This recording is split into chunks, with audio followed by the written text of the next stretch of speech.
People believing whatever I do not know cannot exist is the crown of ignorance.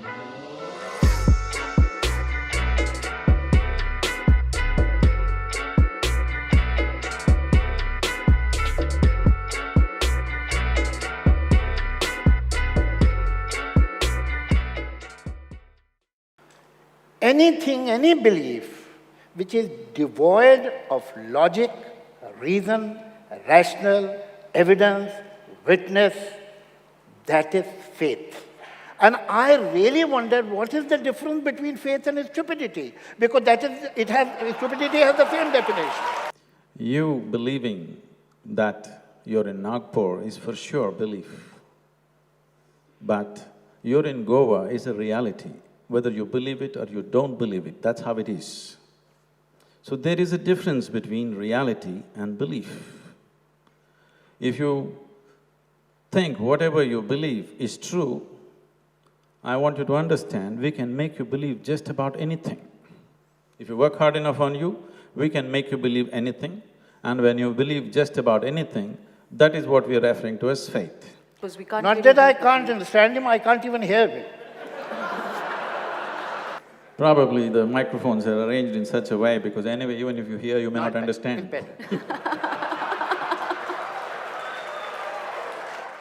There was a question which I missed that time, that we have to understand through spiritualism that why we are in this universe, what are we doing here? Why have we come here? I don't want to comment about anybody else's presence, but Guruji, I know why I'm in this universe and the reason is unprintable. And the reason is? Unprintable. Unprintable.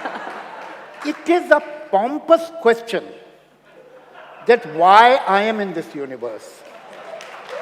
It is a pompous question what I am doing here. Have you ever thought of a mosquito? Why this mosquito is here in this world? Why this cockroach is here? There is, as far as life quality is concerned, there is no difference between a rodent and a human being, between a mosquito and a human being. The only difference is the mind. And this is the difference they want to eradicate. Ultimately, what will come from your mind. You are nothing but your mind. And if that is eradicated, you don't exist. Obviously, this has no relevance to whatever I'm speaking. It looks like it's not even being heard. So, the thing is, the significant aspect of human life is that human life is replete with possibilities which other creatures are not capable of. Every other creature on this planet is fulfilled when its survival process is fulfilled. There is something about a human being that it does not settle with survival. What is called as human begins only after survival is taken care of. So the longing to be an endless expansion cannot be settled by the simplicity of thought, your thought. Your thought is essentially coming from the information that is already there in your mind, the data that is there in your mind. It's complex, but it is within the limited data that you have. How did you gather this data? This data you gathered through the agencies of five senses, by seeing, by hearing, smelling, tasting and touching. This is the way it's gone into you. These are the five instruments which are taking in all the data. In your wakefulness and sleep, this data is being gathered all the time. Even in your sleep, in deep sleep, if I say something, we can hypnotize you and make you remember that actually, because even in sleep you're recording. But it is only through these five senses. These five senses are not reliable, in the sense, if I touch this table, my hand will tell me it's cool. But if I lower my body temperature and touch it, my hand will tell me it's warm. So it doesn't say anything about that.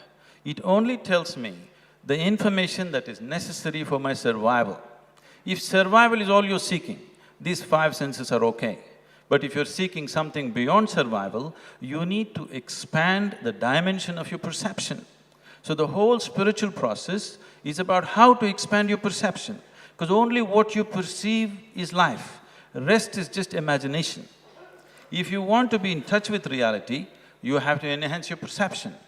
And just assuming these things have happened across the history. When people believed the planet is flat, somebody said it's round, he got killed, okay? Now, everybody thought they can only walk. Somebody says, I can fly, he was almost killed. So this has happened continuously because people believing whatever I do not know cannot exist is the crown of ignorance. They can tell you how to make a universe in 4 easy lessons. They will tell you where you were before you were born and where will you go after your death and so on. So they have all the answers, that is the problem. I don't know which guru gave an answer, I haven't met one like that. If you met all the wrong ones, I couldn't help it. No guru ever gave an answer. Gurus only gave methods to deepen your process. See, this is why I want you to make a distinction between faith and a spiritual process. Faith is just a set of beliefs. Spiritual process begins only when you realize that you do not know the fundamentals of your existence. A seeking begins.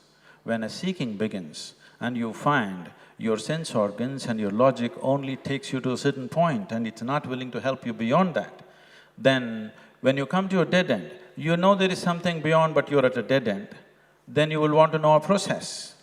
So then somebody who has experienced it will offer a process, this is all it is. Now, in society, it might have found all kinds of distortions. You're picking up a bad apple and talking about apples. First of all, let's not… the first thing a spiritualist will do, will try to shake your confidence in the 5 senses that you have. Only then he can control you.